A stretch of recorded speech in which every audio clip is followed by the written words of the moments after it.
Commander Jake Morrison crouched behind the concrete barrier, his weathered face streaked with dust and sweat. The mission in Afghanistan had been brutal, lasting 72 hours without rest. His team of 8 Navy SEALs had successfully infiltrated the Taliban stronghold, eliminated the high-value target, and retrieved crucial intelligence documents. Now they were minutes away from extraction.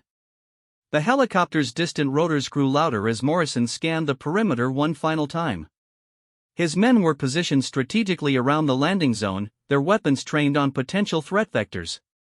The intel they'd recovered contained details about planned attacks on American soil, information that would save countless lives. Morrison's earpiece crackled with the pilot's voice. "Alpha Team, this is Eagle 1. Landing zone secured. ETA 3 minutes. He pressed his throat mic. Copy that, Eagle 1. Package secured, team ready for extraction. The mission had been flawless. They'd entered the compound under cover of darkness, neutralized 17 enemy combatants, and located their target, a bomb maker responsible for attacks on coalition forces. The man had been eliminated swiftly and silently, just as planned. Morrison felt a rare moment of satisfaction. After 18 years in the SEALs, successful missions still gave him a sense of purpose that nothing else could match. His team had performed like a well-oiled machine, each man executing his role with precision that came from years of training and countless operations together. The intelligence officer, Lieutenant Sarah Chen, approached Morrison's position with the secured documents in a waterproof case. She was young but had proven herself capable during her first field operation. Her linguistic skills had been invaluable in translating the recovered materials. "Sir, the documents are catalogued and secure," Chen reported, her voice steady despite the adrenaline still coursing through her system. Morrison nodded approvingly. Chen had kept her cool throughout the entire operation, even when they'd encountered unexpected resistance during the compound breach. She'd adapted quickly, using her combat training to support the team while maintaining focus on her primary objective. The helicopter appeared over the ridge, its massive Black Hawk silhouette cutting through the dawn sky. Morrison watched as it approached their designated landing zone, kicking up clouds of dust and debris. His team began moving toward the extraction point in their predetermined formation. Sergeant Mike Rodriguez, Morrison's second-in-command, checked in with each team member as they converged on the landing zone. Every SEAL was accounted for, and their equipment was secure. The mission parameters had been met without any casualties or compromised objectives. As the helicopter touched down, Morrison allowed himself a moment of reflection. This operation would likely be one of his last before taking on a training role back at Coronado. At 43, he'd served his country with distinction, leading dozens of successful missions across multiple theaters of operation.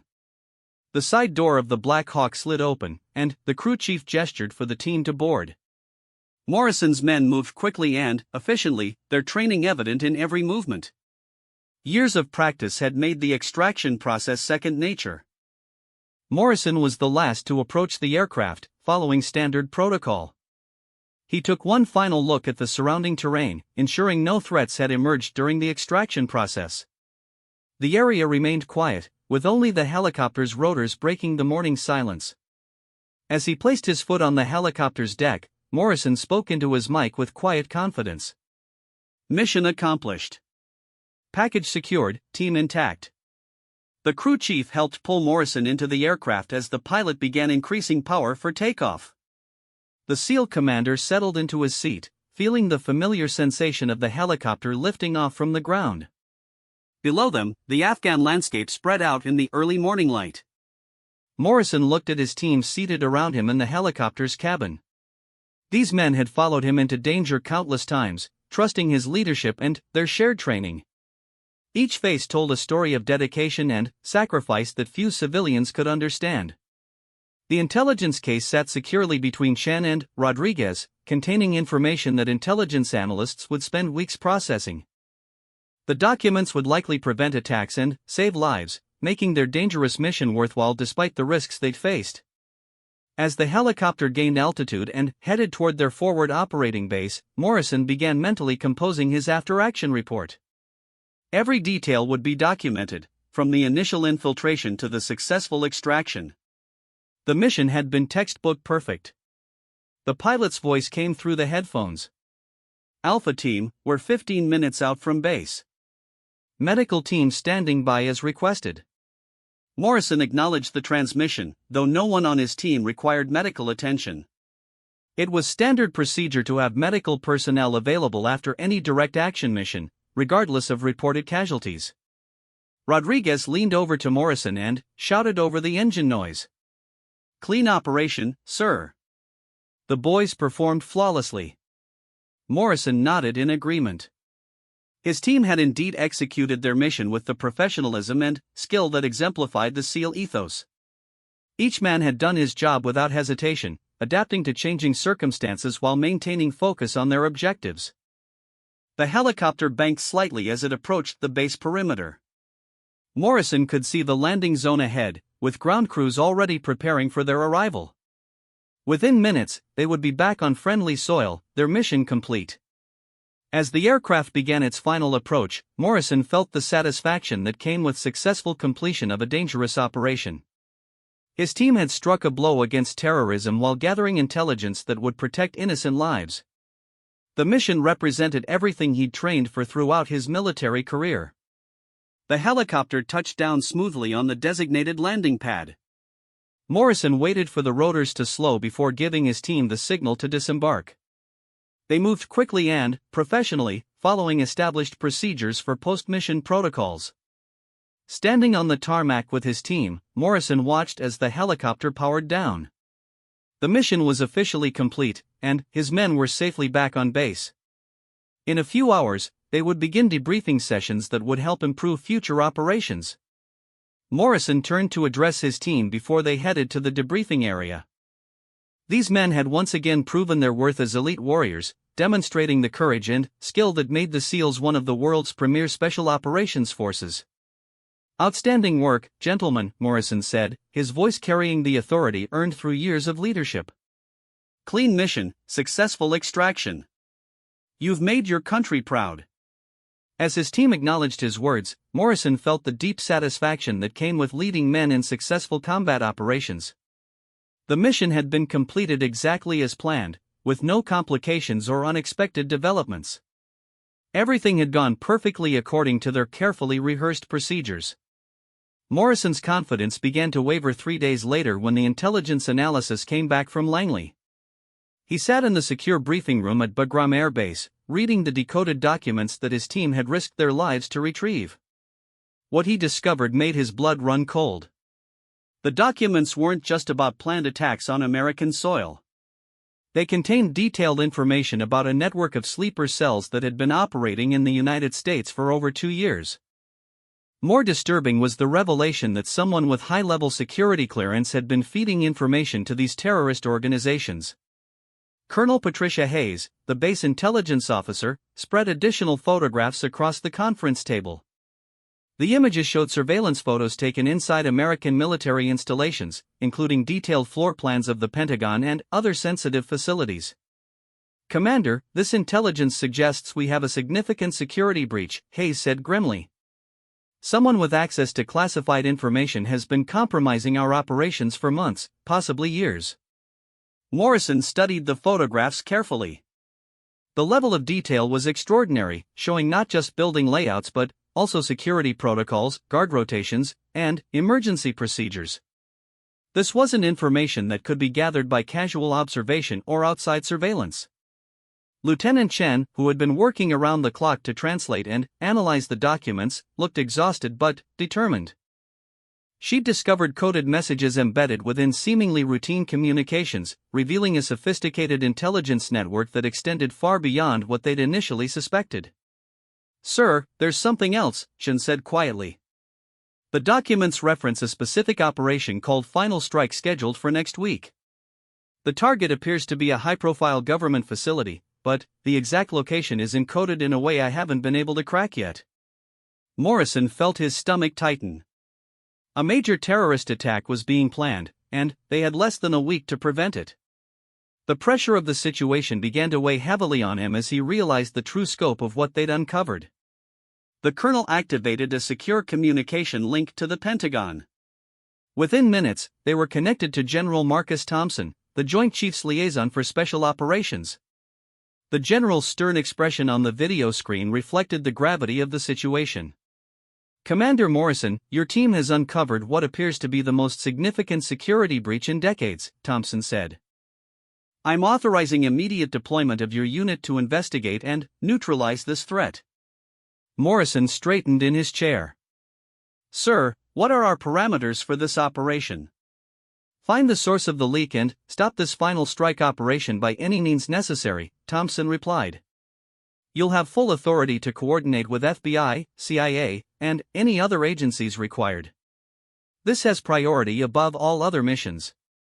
The weight of responsibility settled heavily on Morrison's shoulders.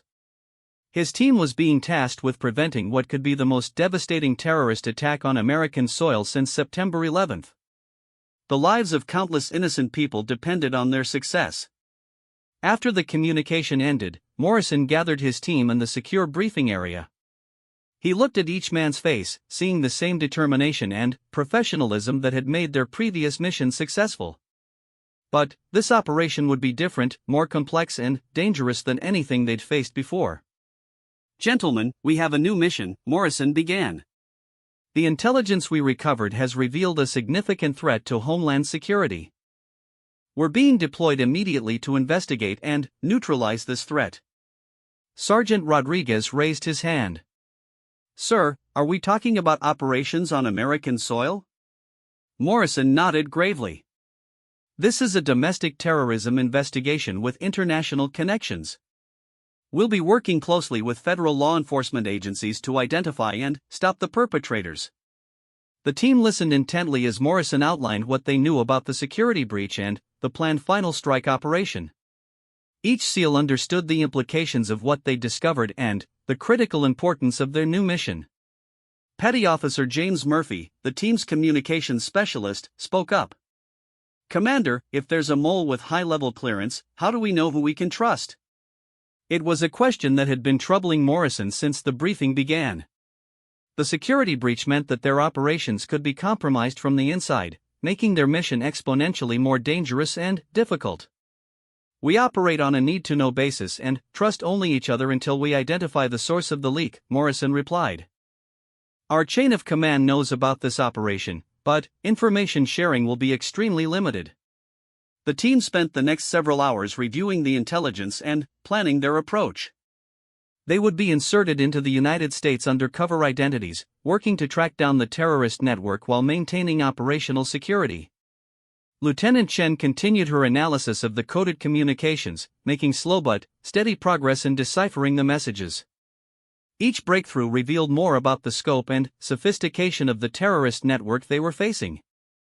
As evening approached, Morrison found himself alone with the intelligence files, studying every detail for clues about the impending attack.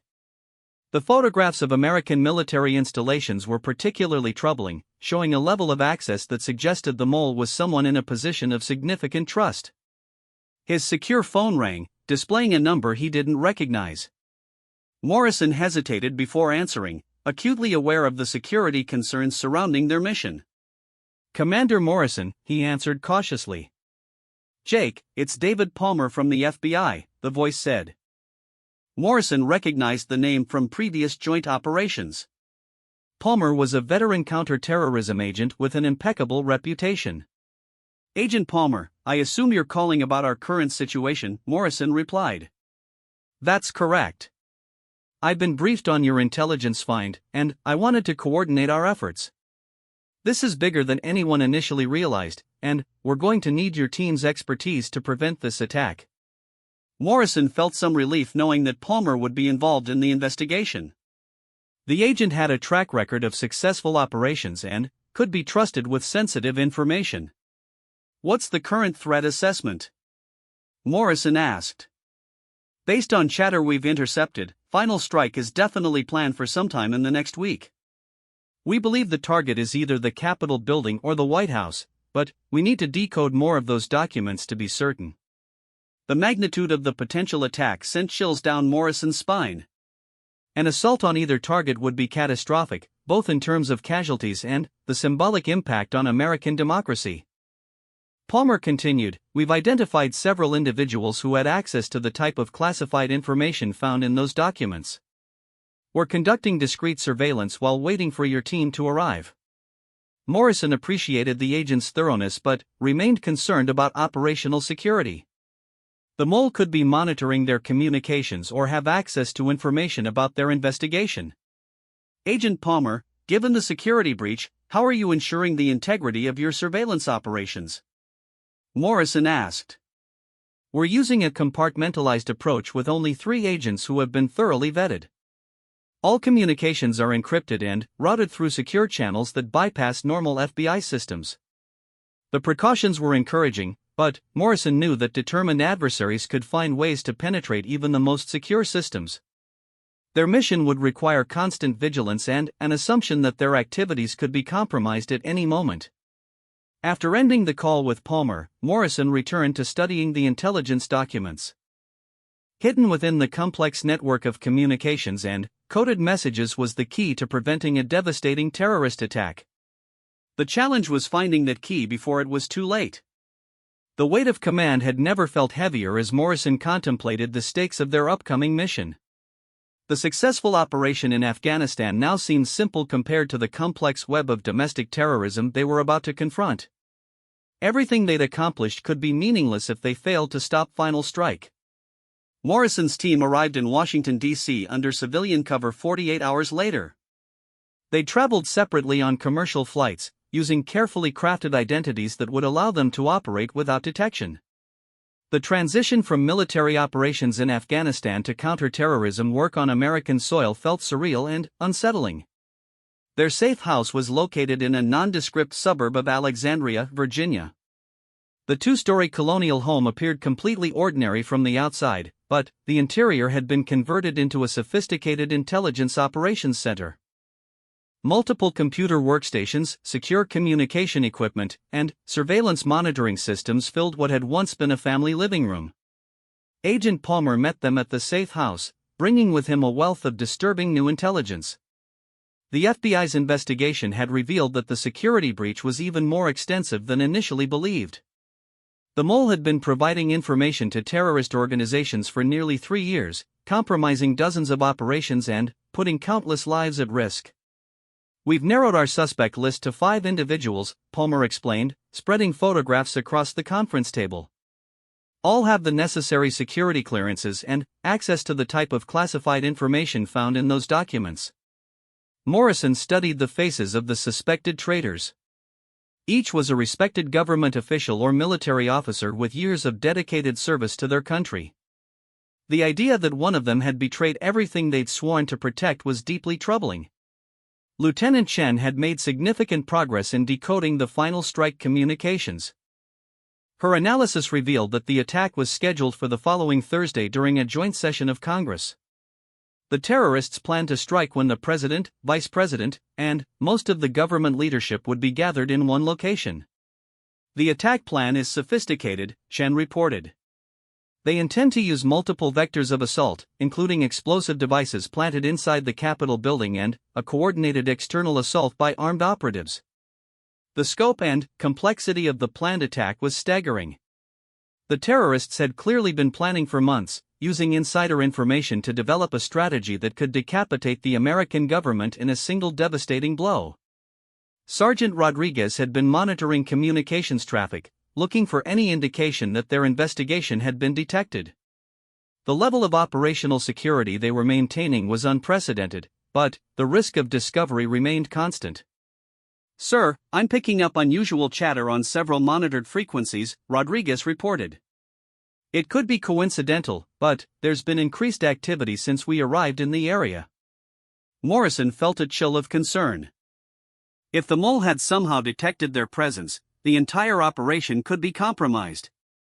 They would need to move quickly while maintaining the element of surprise. Palmer's secure phone buzzed with an urgent message. After reading the text, his expression grew grim. "We've got a problem. One of our surveillance teams just lost contact with their target. Dr. Elizabeth Warren, a senior analyst at the CIA, hasn't been seen since yesterday evening." Dr. Warren was one of the 5 suspects under investigation. Her disappearance could mean she'd been eliminated by her terrorist handlers or that she'd gone into hiding after detecting the FBI surveillance. Either scenario was deeply troubling for their operation. Morrison made a tactical decision. We need to accelerate our timeline. If Warren is the mole and she's gone underground, she could warn the terrorist network about our investigation. The team quickly developed an aggressive plan to investigate the remaining suspects while simultaneously working to decode the final details of the final strike operation. They would split into 3 groups, each focusing on a specific aspect of the investigation. Morrison and Palmer would personally investigate General Robert Hayes, a decorated Pentagon official with access to the highest levels of classified information. The general had an impeccable service record, but the evidence suggested that someone with his level of access had to be involved in the security breach. Chen and Murphy would continue their intelligence analysis, working around the clock to decode the remaining terrorist communications. Every hour that passed brought them closer to the planned attack, and they needed to identify the specific targets and timing. Rodriguez would lead a surveillance team monitoring the movements of the remaining suspects. His experience in covert operations made him ideally suited for the delicate task of gathering intelligence without alerting their targets. The investigation into General Hayes began that evening. Morrison and Palmer followed the general as he left the Pentagon and drove to his home in McLean, Virginia. The surveillance required extreme caution, as Hayes would be trained to detect any unusual activity around him. Using sophisticated monitoring equipment, they observed Hayes entering his home office and accessing his personal computer. The general's behavior appeared normal, but they needed more definitive evidence to either eliminate him as a suspect or confirm his involvement in the terrorist network. Palmer had obtained a warrant allowing them to monitor Hayes's electronic communications. The legal authority was crucial for maintaining the integrity of their investigation while gathering the evidence needed to prevent the attack.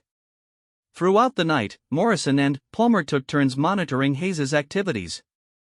The general worked late in his home office, seemingly reviewing classified documents and communicating with colleagues. Nothing in his behavior suggested guilt, but experienced spies were skilled at maintaining normal appearances. Meanwhile, Chen made a breakthrough in her analysis of the terrorist communications. She discovered that Final Strike involved not just an attack on the Capitol building, but a coordinated assault on multiple government facilities simultaneously. The scope of the planned destruction was even more extensive than they'd realized. "Sir, they're planning to hit the Capitol, the White House, the Pentagon, and the Supreme Court building all at the same time," Chen reported via secure communication. "The attacks are designed to create maximum chaos and eliminate the entire line of presidential succession."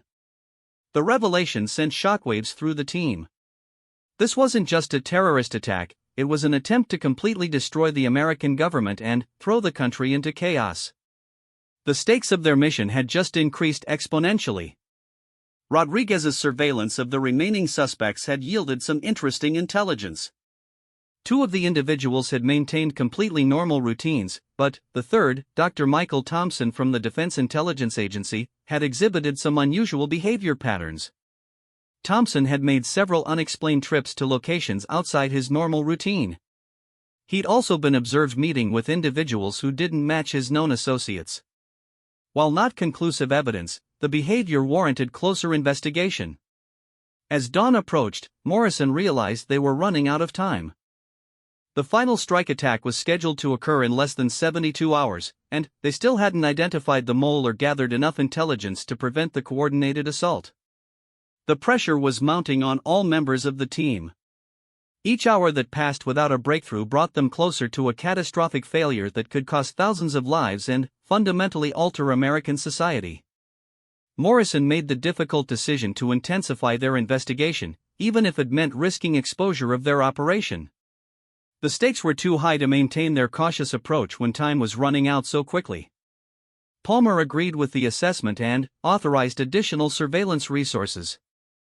The FBI would deploy more agents to monitor the suspects, while Morrison's team would focus on the most promising leads they developed. The next phase of their investigation would be the most dangerous yet. They were about to move from passive surveillance to active intelligence gathering, increasing their chances of detection but also their potential for gathering the evidence needed to prevent final strike. As Morrison prepared for another day of intensive investigation, he couldn't shake the feeling that they were missing something crucial. The terrorist network had been planning this attack for years, and their operational security had been nearly flawless. Finding the weak point that would unravel their entire conspiracy would require both skill and luck. The weight of command pressed heavily on Morrison's shoulders as he contemplated the consequences of failure. The successful mission in Afghanistan seemed like a distant memory compared to the complexity and stakes of their current operation. The breakthrough came at 2:30 in the morning when Rodriguez's surveillance team observed Dr. Thompson meeting with an unknown individual in a remote parking garage. The encounter lasted less than 5 minutes, but the suspicious behavior and location suggested this was more than a casual meeting. Morrison and Palmer rushed to the surveillance location, arriving just as Thompson's vehicle was leaving the parking garage. They managed to photograph the license plate of the unknown contact's car, which Palmer immediately ran through FBI databases. The results were alarming. The vehicle was registered to a known associate of international terrorist organizations, a man named Hassan al-Rashid who had been on the FBI's watch list for over 2 years. This was the first concrete evidence linking one of their suspects to the terrorist network. "We've got him," Palmer said grimly. "Thompson is definitely our mole." Morrison felt a mixture of satisfaction and urgency. They'd identified the traitor, but there was still no time to celebrate. With less than 48 hours until final strike, they needed to learn everything Thompson knew about the planned attack without alerting the terrorist network. The team quickly developed a plan to apprehend Thompson and force him to reveal the details of the terrorist operation. They would need to act swiftly and decisively to prevent him from warning his handlers about the compromised security. Chen's continued analysis of the terrorist communications had revealed additional disturbing details about final strike. The attacks were timed to coincide with a massive cyber warfare assault that would cripple America's communications infrastructure and emergency response capabilities. They're planning to take down the power grid, telecommunications networks, and internet infrastructure simultaneously with the physical attacks, Chen reported. The goal is to prevent any coordinated response to the terrorist assault. The sophistication of the plan was breathtaking. The terrorists had clearly spent years preparing for this operation, developing capabilities that rivaled those of nation-state actors. The level of planning and resources required suggested support from foreign governments or major criminal organizations. Morrison authorized the immediate apprehension of Dr. Thompson. They would intercept him during his morning commute to the Pentagon, using a carefully orchestrated operation that would appear to be a routine traffic stop to any observers. The arrest went smoothly. Thompson was taken into custody without incident and transported to a secure FBI facility for interrogation. Palmer and Morrison would personally conduct the questioning, using every psychological technique at their disposal to extract the critical information they needed. Thompson initially maintained his innocence, claiming the meeting in the parking garage was related to a legitimate intelligence operation. But, when confronted with photographs and communications intercepts, his facade began to crumble. "You don't understand what you're dealing with," Thompson said desperately. "These people have resources and capabilities that go far beyond anything you've encountered. They've been planning this for years, and they have contingencies for every possible scenario." Morrison leaned forward intently. "Then, help us stop them. Tell us everything you know about Final Strike, and we might be able to protect you from retaliation." Thompson's resolve finally broke under the pressure. He revealed that Final Strike was indeed a coordinated attack on multiple government facilities, designed to occur during the joint session of Congress. But there was an additional element that made this situation even more dire. "They have people inside the Capitol building," Thompson admitted. "Security guards, maintenance workers, even some congressional staff members. The attack will come from both outside and inside simultaneously." The revelation that the terrorist network had infiltrated the Capitol's security apparatus was devastating. It meant that traditional protective measures would be ineffective against an assault coordinated from within the building itself. Palmer immediately contacted the Secret Service and Capitol Police to share this intelligence. However, the challenge of identifying which personnel were compromised without alerting the terrorist network would be enormous. Thompson provided additional details about the attack timeline and methodology. The terrorists planned to detonate explosive devices planted throughout the Capitol building while armed operatives launched external assaults on multiple entrances. The cyber warfare component would prevent emergency services from responding effectively to the crisis. The signal to begin the attack is a specific coded message broadcast on an encrypted frequency, Thompson explained. Without that signal, the various elements of the operation won't be coordinated properly. Morrison saw an opportunity. If they could prevent the signal from being transmitted or intercept and modify it, they might be able to disrupt the terrorist coordination and reduce the effectiveness of their attack. Chen was immediately assigned to work with the FBI's technical specialists to locate and monitor the communication frequency Thompson had described.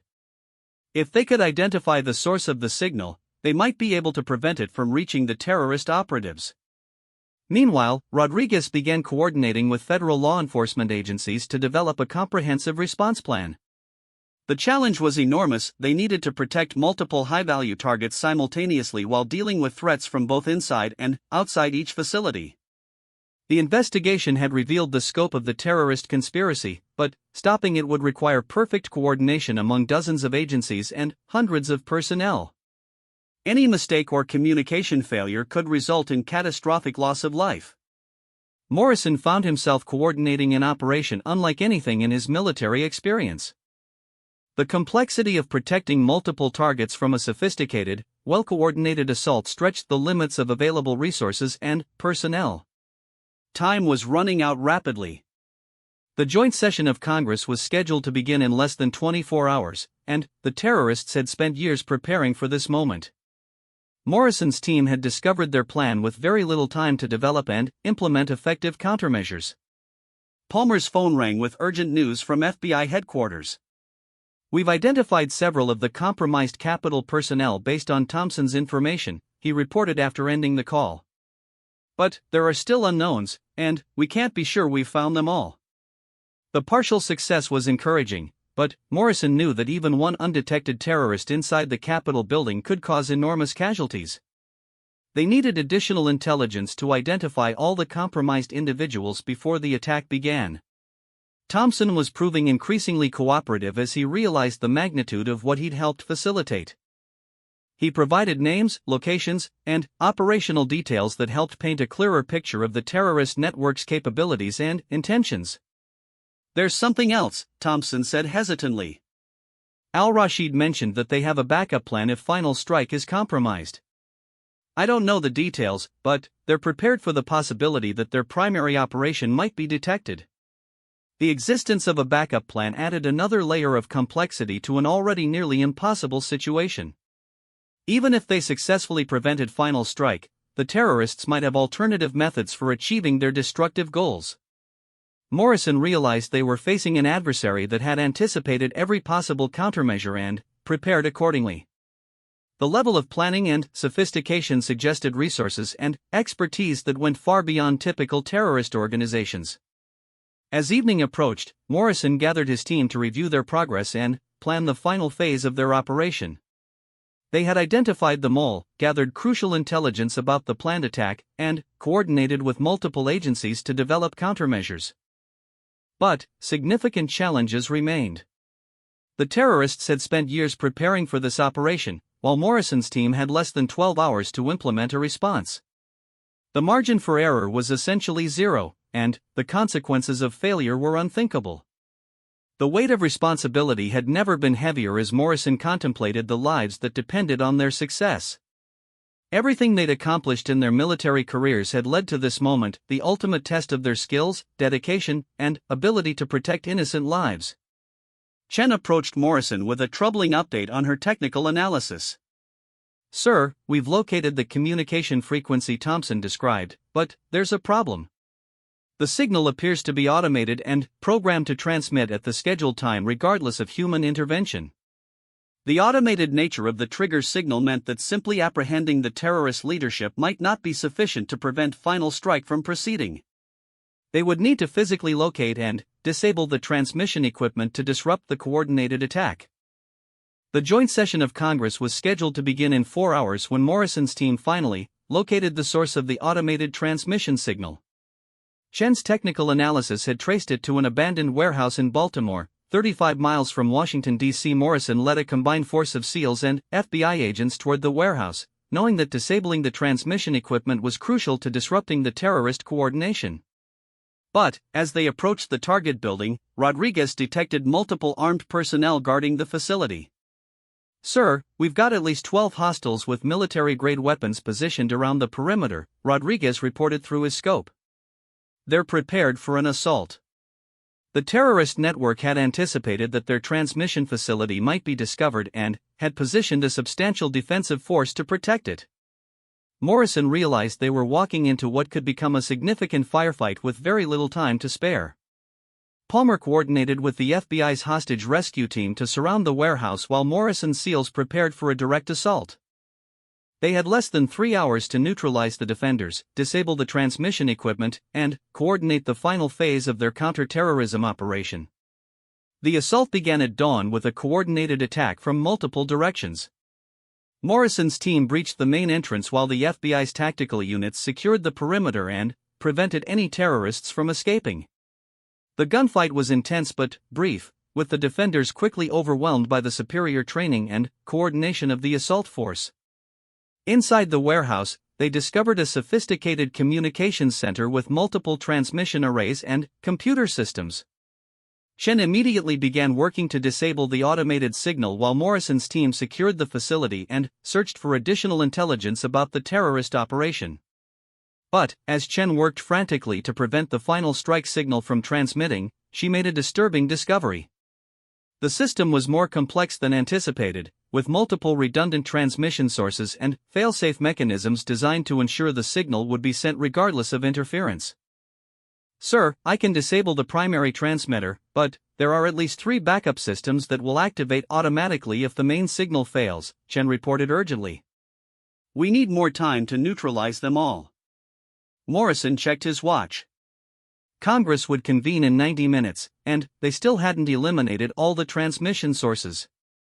The terrorist network had built multiple layers of redundancy into their communications system, making it extremely difficult to prevent the coordinated attack. Palmer received an urgent call from FBI headquarters with additional bad news. Despite their efforts to identify compromised personnel, surveillance had detected suspicious activity around the Capitol building that suggested the terrorists were preparing to initiate their attack regardless of whether they received the coordinated signal. "They may be moving to a backup timeline," Palmer reported. "Capitol Police are reporting unusual movements among some of their personnel, and several individuals have called in sick today who were scheduled to work during the joint session." Morrison realized they were facing a rapidly evolving situation where the terrorists were adapting their plans in response to the pressure of their investigation. The enemy was demonstrating the same kind of tactical flexibility that made elite military units so effective. Chen managed to disable 2 of the backup transmission systems, but the third was protected by encryption that would take precious time to break. Morrison made the difficult decision to leave a small team at the warehouse to continue working on the final transmitter while rushing back to Washington to coordinate the physical defense of the Capitol building. The drive back to D.C. was tense, with Morrison coordinating multiple elements of the counterterrorism response from his vehicle. Federal law enforcement agencies were positioning resources around all the potential target buildings while trying to maintain the appearance of normal security operations. Rodriguez had remained at the warehouse with Chen to eliminate the final transmission source. Their regular updates indicated progress, but the sophisticated encryption protecting the system was proving more challenging than anticipated. As Morrison arrived at the FBI command center near the Capitol, he received devastating news. Intelligence analysts had discovered evidence of explosive devices already planted inside the building, placed during routine maintenance operations over the previous several weeks. "We've identified at least 6 locations where devices have been concealed," Palmer reported grimly. "Bomb disposal teams are moving to neutralize them, but we can't be certain we've found them all." The realization that explosives were already inside the Capitol building while Congress was preparing to convene created an almost impossible tactical situation. They couldn't evacuate without alerting the terrorists and potentially triggering an immediate attack, but proceeding with the session put hundreds of lives at extreme risk. Morrison coordinated with the Secret Service to develop a discreet plan for protecting the president and other high-value targets without creating obvious changes to normal security procedures. The challenge was providing adequate protection while maintaining the operational security necessary to prevent the terrorists from detecting their countermeasures. 30 minutes before the joint session was scheduled to begin, Rodriguez finally succeeded in disabling the final transmission source. But the victory was short-lived when surveillance teams reported that several suspected terrorist operatives were moving toward predetermined positions around the Capitol complex. They're activating their backup plan, Morrison realized. They must have predetermined signals or timing that doesn't depend on the electronic transmission. The terrorist network's operational sophistication became even more apparent as they seamlessly transitioned to alternative coordination methods. Morrison's team had succeeded in disrupting their primary communications, but the enemy had prepared for exactly this contingency. Federal law enforcement agencies moved quickly to intercept the terrorist operatives before they could reach their attack positions. But the complexity of identifying and apprehending multiple suspects simultaneously while maintaining operational security stretched available resources to their limits. Morrison positioned himself in the Capitol building's Security Command Center, where he could coordinate the final phase of the counterterrorism operation. Multiple video screens showed the locations of known threats, the positions of law enforcement personnel, and the movements of government officials preparing for the joint session. The bomb disposal teams had successfully located and neutralized four explosive devices, but their continued search revealed the sophisticated nature of the terrorist preparation. The devices had been expertly concealed and would have caused devastating casualties if detonated during the crowded session. As government officials began entering the Capitol building for the joint session, Morrison felt the enormous weight of responsibility for their safety.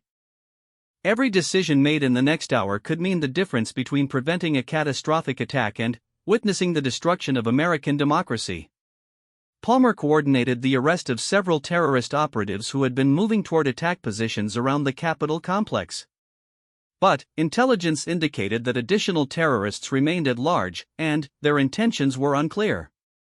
The joint session of Congress began on schedule with enhanced but discreet security measures in place.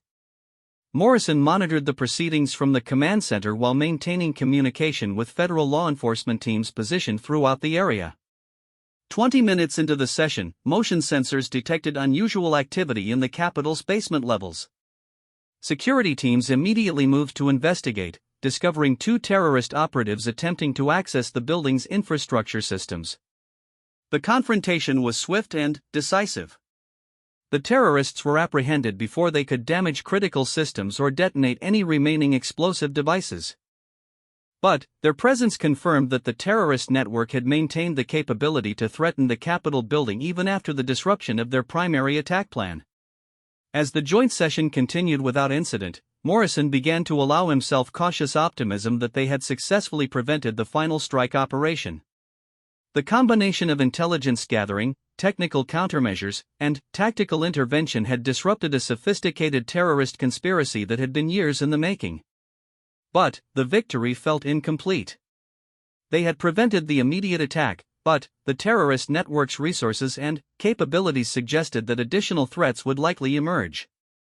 The war against terrorism was far from over, and constant vigilance would be required to protect against future attacks. Palmer approached Morrison with a final update on the operation's success. All known explosive devices had been neutralized, the terrorist operatives had been apprehended, and the joint session was proceeding safely with no further incidents detected. "It's finished," Morrison said quietly, feeling the exhaustion of the intense operation finally beginning to catch up with him. But, as he spoke those words, a single gunshot echoed through the Capitol building, followed immediately by shouting and the sound of running footsteps. Morrison's moment of relief vanished as new alarms began sounding throughout the Security Command Center. The operation was far from over. The terrorist network had revealed one final card to play, and Morrison's team would need to respond to this unexpected development with the same skill and determination they had demonstrated throughout their mission. As security teams rushed toward the source of the gunshot, Morrison realized that their greatest challenge was just beginning. The enemy had proven their ability to adapt and evolve their tactics in response to countermeasures, and the final confrontation was about to begin in the heart of American democracy. The single shot that had shattered Morrison's confidence would prove to be the beginning of the most dangerous phase of their entire operation. Everything they had accomplished could be undone in the next few critical minutes, and the stakes had never been higher.